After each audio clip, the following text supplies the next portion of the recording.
My mother looked me dead in the eye on Christmas Eve and said, "It's only 25 people, Lily. Why haven't you started cooking?" What she didn't know was that in my bag by the door, I was already holding a boarding pass to Miami for a $2.1 million deal that would blow up every lie my family had ever told themselves about me. If you've ever been the useful kid instead of the golden one, stick around. And hey, before we dive in, if you've ever been treated like the maid, the babysitter, the emotional trash can of your own family, hit that subscribe button and drop a comment telling me where you're watching from. It lets me know I'm not alone in this, and it helps the story find the people who need it most. Alright, let me tell you how I stopped being my family's maid and watched my success expose them in front of 25 of their closest friends. On December 23rd, 2024, I was standing in my mother's kitchen in Denver. Christmas garlands everywhere, candles burning, Bing Crosby crooning in the background. The house looked like a Hallmark movie. I was in an apron, flour on my hands, my hair pulled back like I was the hired help. In the living room, 25 guests laughed over cocktails. I heard clinking glasses, big voices, my sister Sarah's fake laugh floating over everyone else's. The stove? Completely empty. I'd done this for 15 years. I knew exactly how long a turkey needed, when the potatoes had to go on, how to juggle appetizers and dessert like a one-woman catering company.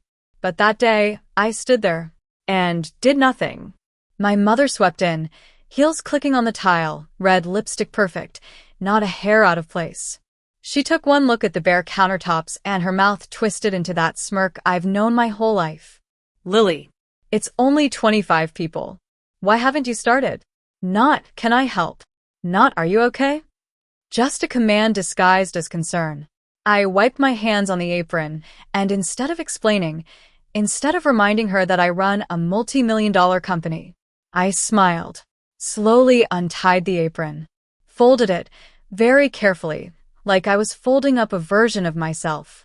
Then I walked past her, through the hallway of family photos where Sarah's achievements took center stage, and I was mostly background.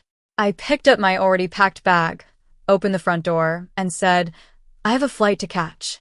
Behind me I heard, "Lily, don't you dare." The door closed on the word dare. That was the moment I stopped being their maid. But to understand why that moment mattered, we have to rewind. My name is Lily Septon. I'm 37, and for 15 years, I was the unpaid servant of my own family. My first Christmas as an adult was 2009. I was 22, fresh out of college with a communications degree and absolutely no job prospects. The economy had tanked, and I was back in my childhood bedroom, sending resumes into the void. The house smelled like pine needles and cinnamon. Porcelain angels on every surface. My mother lived for this stuff. I was on my laptop, editing yet another desperate cover letter, when she drifted into the dining room with a vase of flowers. "Lily, you're handling dinner," she said. Not a question. A sentence. A verdict. I blinked. "The whole dinner?" She didn't even look up. 15 people. Turkey, sides, dessert. Sarah has finals to study for. She can't be distracted. I looked over at Sarah, my little sister, 18, a freshman at CU, studying marketing. She was sprawled on the couch in fuzzy socks, scrolling on her phone, definitely not studying. "I have job applications to finish," I said carefully. "There's this marketing position I wanted to." Mom's voice sharpened. "This is family, Lily. Family comes first." That line was a leash. I didn't realize it then, but that was the first knot tied around my neck. So I cooked. I roasted a 12-pound turkey, peeled what felt like 1,000 potatoes, did green bean casserole, rolls, pies, the whole Pinterest fever dream. On Christmas Eve, I was in a gravy-stained apron when I heard my dad's booming voice from the living room. "This is my youngest, Sarah," he told his business partner. "She's studying marketing, going to take over the company someday." I walked past them carrying a tray of appetizers. He glanced at me like I was a passing waiter, then turned back to Sarah. That was the second knot. Sarah was the future. I was logistics. Later, his partner's wife, Grace, bit into one of my stuffed mushrooms. "Who made these? They're incredible." My mother laughed it off. Oh, that's just Lily. She has time. No job yet. Just Lily. The maid with a degree. That pattern didn't just repeat, it calcified. Thanksgiving, Christmas, Easter, anniversaries, birthdays, if more than 4 people were gathering, I was in the kitchen in an apron. Sarah was at the table, being shown off. By 2012, I'd had enough of sending resumes into black holes. So I took the one thing I was undeniably good at, planning, organizing, creating experiences, and built something out of it. I registered my own event planning company, Stellar Events. My first big client came in 2014, a tech startup that paid me $8,000 for a launch party. I nearly cried when the check cleared. By 2018, I had 5 employees and an office downtown. In 2022, we were handling events for Fortune 500 companies.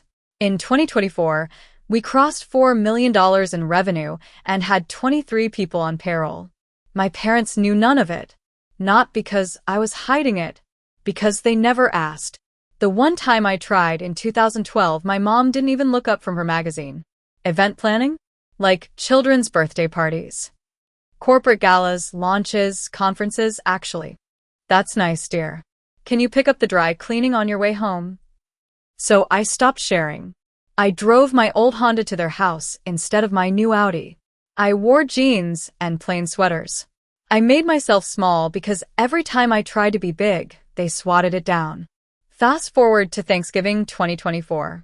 2 days earlier, I'd closed a $600,000 deal with a major hotel chain.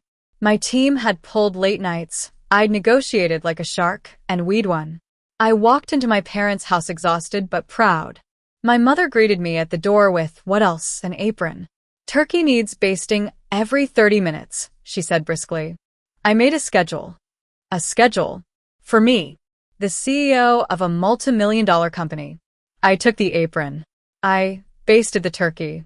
I served dinner to 18 people while my father raved about how Sarah, the marketing director at his company, had increased revenue by 12%. I could have mentioned that my company's revenue was up 31%. I could have mentioned my 3 recent industry features. Instead, I scraped plates in the kitchen and listened to laughter spill from the dining room. Up to my elbows in dishwater, something inside me hardened. This is the last time, I thought. I don't know how yet, but I'm done. 2 weeks later, December 22nd, I was in my corner office in downtown Denver. Snow drifted past the floor-to-ceiling windows. My desk was a war zone of contracts and seating charts. My CFO and closest friend, Marcus, silver hair, calm eyes, the human version of a weighted blanket, knocked on my door. You need to see this, he said, sliding me his tablet. It was an email from Victoria Caldwell, CEO of Meridian Holdings. A $3.8 billion hospitality and real estate giant. Subject line: Partnership Proposal, Exclusive Event Services 2025. They wanted Stellar Events to handle all their corporate events for the entire year. Product launches, investor galas, client retreats. Exclusively. Proposed contract value: $2. $1 million. I read it twice. My hands tingled. This is real. I called, Marcus said. It's real, but there's a catch. Of course there was. Victoria wants to meet you in person before signing. She doesn't do business without a handshake. The meeting is December 24th, 11 a.m. at their headquarters in Miami. I stared at the date. Christmas Eve. She flies to Switzerland on the 26th, he said. If we don't sign on the 24th, she goes with her second choice. Her second choice, Lux Affairs. Our biggest competitor. The vultures who'd been circling my clients all year. This wasn't just a contract. This was a line in the industry's sand. If Meridian chose us, doors opened. If they chose Lux, people would whisper that we'd been passed over. Then Marcus scrolled the email down, and my heart did a weird, painful little flip. I was impressed by your profile in Forbes' 30 Under 40 Event Entrepreneurs list, Victoria had written. Your approach to sustainable event design aligns with Meridian's values. I look forward to meeting the woman behind Stellar Events. Forbes. The article I'd never show my family because I could already hear my mother. That photo makes you look tired. Book the flight. I told Marcus. He smiled. Already did. You leave December 23rd, 8:45 p.m. Right then, my phone buzzed on the desk. Mom, call me. Important. 15 years of conditioning pushed my thumb to the call button before my brain could argue. She answered on the first ring. Finally. I've been trying to reach you all morning. She'd sent exactly one text. What's going on? I asked. Christmas plans have changed. Sarah's friends are joining us. 25 people total. I could hear the excitement. Her favorite sport was impressing people. That's a lot, I said. Which is why I need you here early tomorrow. Cooking, decorating, the works. Sarah is too busy with work. There it was again. Sarah's time was valuable. Mine was flexible. Mom, I can't, I said. I have a business trip. I'm flying to Miami tomorrow night. She actually laughed. Miami? For what? Some little party you're organizing? Some little party. A $2, 1 million contract. It's an important client meeting, I said, keeping my voice even. Lily, please, she sighed. We both know your little freelance work can wait. This is family. That word again. Family. Weaponized. I can't cancel this trip, I said. I won't. Silence. I could practically hear her jaw clench. You know how hard I've worked to make this Christmas special? She snapped. Sarah is under so much pressure. She needs this. Her friends are important. Potential clients for your father. This isn't just dinner, it's networking. For everyone but me, I thought. Out loud I said, my answer is no. What did you just say? I said no. I won't be there. I won't be cooking for 25 people. I have a meeting that cannot be rescheduled. Her voice dropped, icy. What meeting could possibly be more important than your family? A contract worth over $2 million. One beat. Two. Then she laughed again, sharp, disbelieving. Lily, honestly, where do you come up with these fantasies? You plan little corporate parties. You're not some big business mogul. Something in me cracked. 15 years of being treated like I was playing pretend finally split open. You don't know anything about what I do, I said quietly. I know you're 37 unmarried, with no real career, she shot back. You've wasted years on this hobby while your sister built an actual future. And when family needs you, you're never there. Every word was a precise little knife. She'd had a lot of practice. If you walk out on this family, she hissed, don't bother coming back. For once, instead of panicking, I felt light, untethered. Goodbye, Mom, I said and hung up. Marcus was standing in my doorway, having heard enough to get the gist. You okay? He asked. She wanted me to skip Miami to baste her turkey, I said. When I said no, she disowned me. He sat down across from me, hands folded. Lily, I've watched you negotiate million-dollar contracts without flinching. But when your mother calls, you shrink. This is your moment. You can keep shrinking, or you can choose you. You can't do both. I looked at him, really looked. Then I nodded. Book the flight, I said again. I'm going to Miami. Quick pause right here. I want to ask you something. If you've ever had to choose work, mental health, or basic self-respect over what your family demanded from you, hit like on this video. And drop a 1 in the comments if your family has ever called your real job a little hobby. I want to see how many of us there are. Okay, back to Miami. I flew out December 23rd. On the plane, while the guy next to me snored into his neck pillow, I pulled out the Forbes magazine I'd thrown into my bag at the last second. There I was on page 47, arms crossed, Denver skyline behind me. The caption called me a quiet force reshaping corporate events. I'd once imagined showing my parents.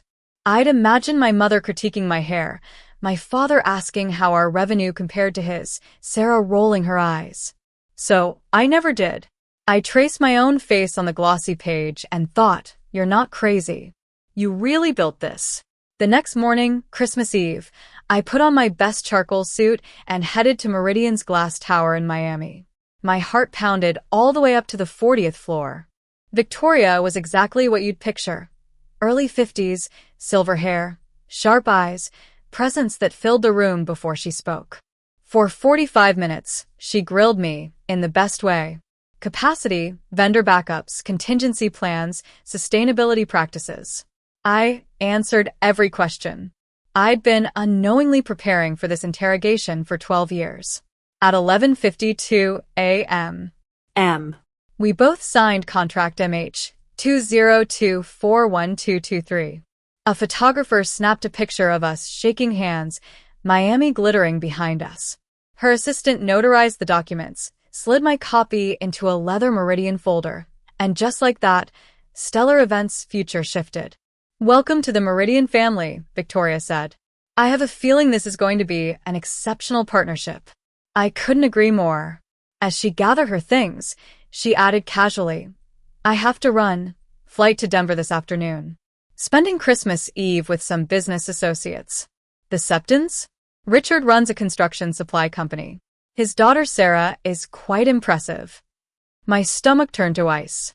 I managed. "I've heard of them." "His wife invited me to Christmas dinner," Victoria went on. "I'm told the food is spectacular." She laughed lightly. "I'm very curious." The food I was supposed to cook." Then she tilted her head, studying me. "Septon is an unusual name. Any relation?" In that moment, I had a choice. Claim them or not. "It's a common name." I lied. She nodded, satisfied. And just like that, my world split cleanly in two. I flew back to Denver that afternoon, landing at 6:47 p.m. Exactly when my parents' Christmas dinner was supposed to start. I took an Uber to my apartment, ordered Thai food, turned my phone off, and sat cross-legged on my couch while the city lights glowed outside. For the first time in 15 years, I spent Christmas Eve alone. No timers, no basting schedules, no being barked at from the other room. Just peace. I had no idea that, across town, my decision was detonating a bomb in my parents' perfect little social circle. Here's what I pieced together later from Grace and a couple of other guests. At 5:30 p.m. My mother walked into her kitchen expecting controlled chaos. Appetizers lined up, turkey roasting, sides prepped, timers blinking. Instead, she found nothing. Cold oven. empty counters. No Lily. "Richard," she shouted. Dad appeared in the doorway, already in his blazer. "What's wrong? Where's the food? Where's Lily? I thought you said she was handling it." "She was," he said, frowning. "You told me she'd be here at noon." Sarah came downstairs in a red cocktail dress, frowning at the raised voices. "What's going on?" "Your sister abandoned us," Mom snapped. "There's no dinner." The next hour was pure chaos. My parents called every catering company they knew. Everyone was booked or closed. Dad tried to lean on his business connections. Nobody could pull off a full Christmas feast on 2 hours' notice. By 6, guests were arriving to a house that looked magazine perfect, and a dining table that looked like a sad office potluck. 2 rotisserie chickens from the grocery store. 3 bags of pre-mixed salad. A Costco cheese tray. Dinner rolls still in plastic. Grace walked in, took one look, and went, "Oh, this is different." "It's fine," my mother said through clenched teeth. "We had a little catering snafu." At 7:15, the front door opened again, and in swept Victoria Caldwell. Pearl's cream blazer, that CEO aura you can feel from across the room. She complimented the decorations, thanked them for the invitation, and glanced toward the table. If she was surprised by the grocery store banquet, she hit it well. My father moved quickly into business mode, trying to steer conversation toward investments and supply contracts. Sarah flitted around, making sure everyone's wine glass stayed full. And then, somewhere between the limp salad and the still cold rolls, Grace pulled out her phone. "Richard, Margaret," she said slowly. "Come look at this." On her screen was LinkedIn. A post from Meridian Holdings. A photo of Victoria, in Miami, shaking hands with me. The caption, "Thrilled to announce our 2025 partnership with at Stellar Events and the brilliant CEO, Lily Septon. Looking forward to an incredible year together." Hashtag Meridian Holdings, hashtag event strategy, hashtag Forbes under 40-inch. Grace zoomed in. Isn't that Lily? The air went thin. My mother stared at the screen, color draining from her face. My father squinted. That can't be right. Victoria stepped closer, curiosity piqued. When she saw the photo, her eyebrows shot up. Lily Septon, she repeated slowly.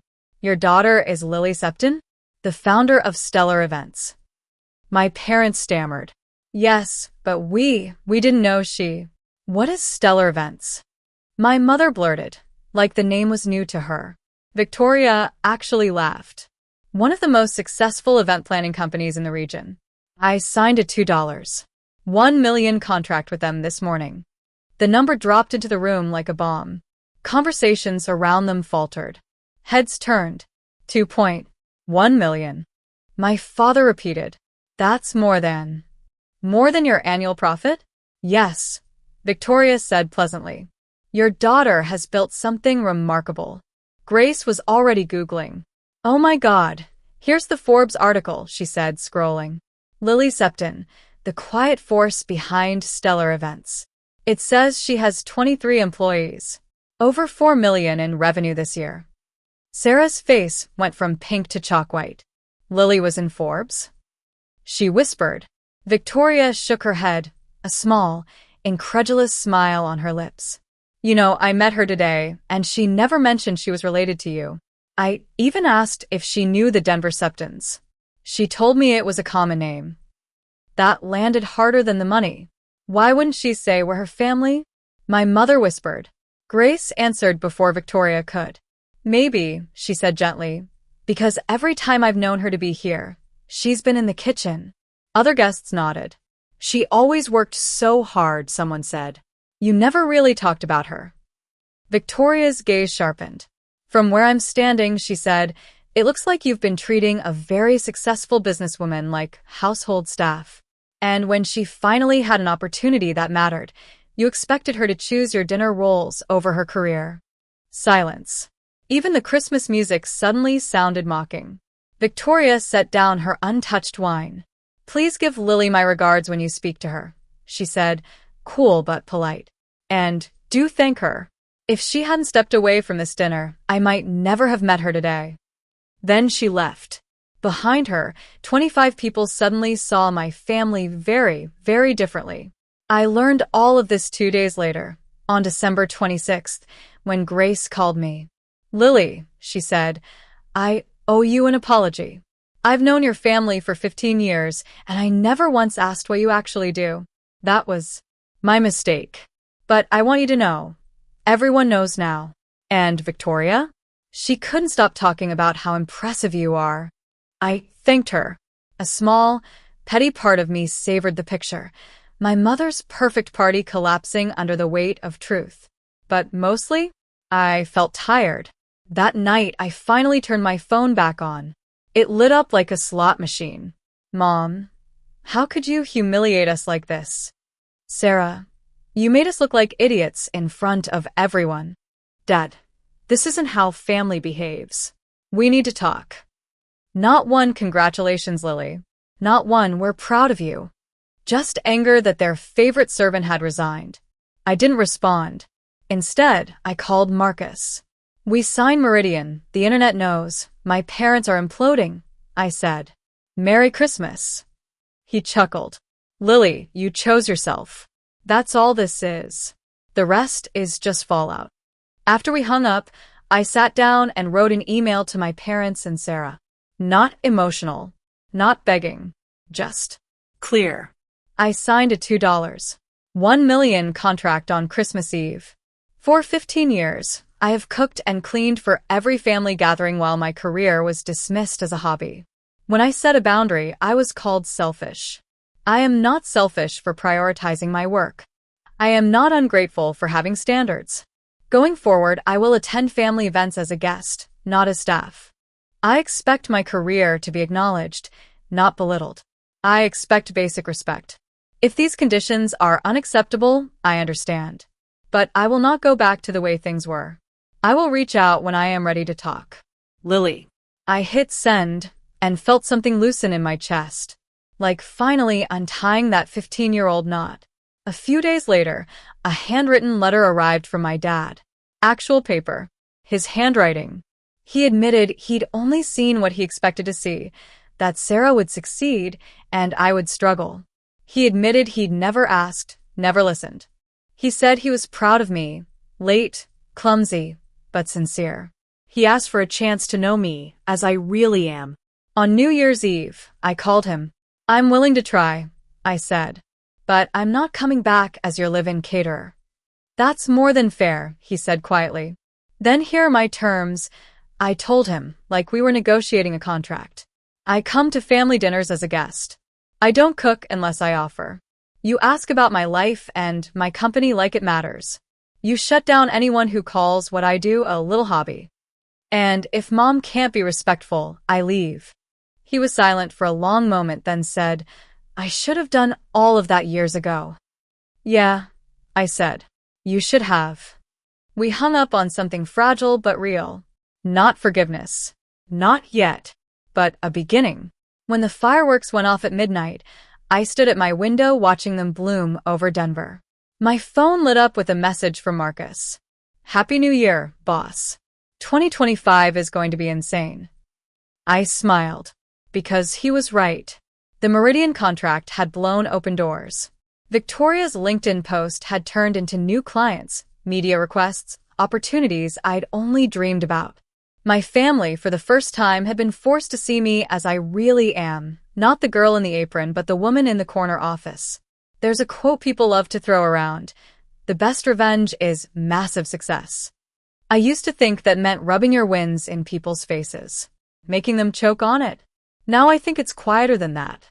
The real revenge is building a life so solid, so satisfying, that you no longer need their validation at all.